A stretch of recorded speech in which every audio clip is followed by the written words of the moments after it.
Bismillahirrahmanirrahim. In the name of Allah, the most beneficent, the most merciful.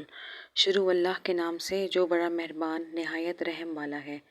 اللہم صلی علی محمد وعلی آل محمد کما صلیت علی ابراہیم وعلی آل ابراہیم انک حمید مجید۔ اللہم بارک علی محمد وعلی آل محمد کما بارکت علی ابراہیم وعلی آل ابراہیم انک حمید مجید۔ آج ہم اپنے دن کا آغاز سورہ کہف کی تلاوت سے کرتے ہیں۔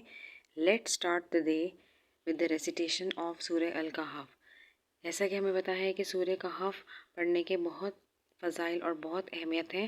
حضور پاک صلی اللہ علیہ وسلم نے فرمایا، جو شخص جمعے کے دن سورہ کہف کی تلاوت کرتا ہے تو اس کے لیے دوسرے جمعے تک نور جگمگاتا رہتا ہے۔ Prophet Muhammad said, whoever recites Surah Al-Kahf on Friday, Allah will shower a light for him from one Friday to the next Friday۔ آپ صلی اللہ علیہ وسلم نے فرمایا، جو شخص سورہ کہف کی 10 آیت یاد کر لے گا وہ فتنہ دجال سے محفوظ رہے گا۔ اللہ Messenger said, if anyone learns by heart the first 10 verses of Surah Al-Kahf, he will be protected from Dajjal۔ Now let's hear the recitation of first 10 verses of Surah Al-Kahf along with the translation۔ بسم الله الرحمن الرحيم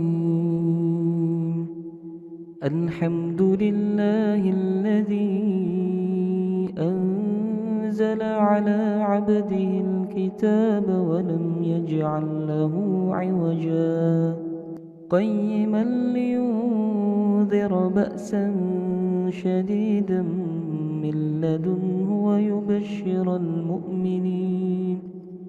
ويبشر المؤمنين الذين يعملون الصالحات أن لهم أجرا حسنا ماكثين فيه أبدا وينذر الذين قالوا اتخذ الله ولدا ما لهم به من علم ولا لآبائهم كبرت كلمة تخرج من أفواههم إن يقولون إلا كذبا فلعلك باخئ نفسك على آثارهم إن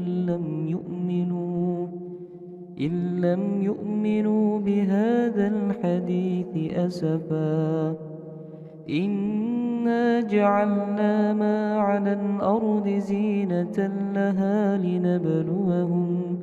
لنبلوهم أيهم أحسن عملا وإنا لجاعلون ما عليها صعيدا جرزا أم حسبت أن أصحاب الكهف والرقيم كانوا من آياتنا عجبا إذ أوى الفتية إلى الكهف فقالوا ربنا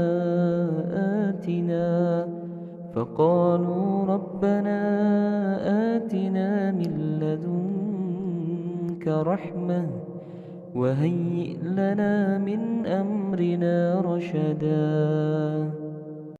شروع اللہ کے نام سے جو بڑا مہربان نہایت رحم والا ہے۔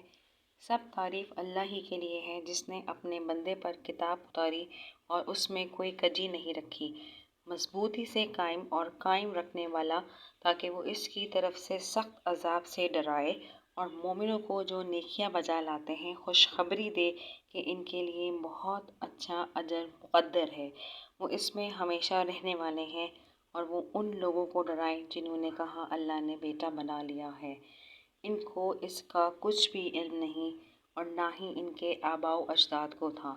بہت بڑی بات ہے جو ان کے منہوں سے نکلتی ہے، وہ جھوٹ کے سوا کچھ نہیں کہتے، بس تو کیا شدت غم کے باعث ان کے پیچھے اپنی جان کو ہلاک کر دے گا اور وہ اس بات پر ایمان نہ لائیں۔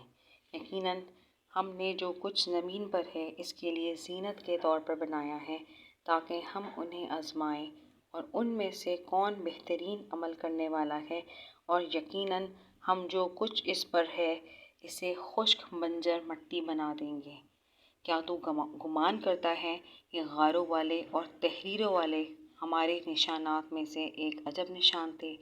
جب چند نوجوانوں نے ایک غار میں پناہ لی تو انہوں نے کہا، اے ہمارے رب، ہمیں اپنی جناب سے رحمت عطا کر اور ہمارے معاملے میں ہمیں ہدایت عطا کر۔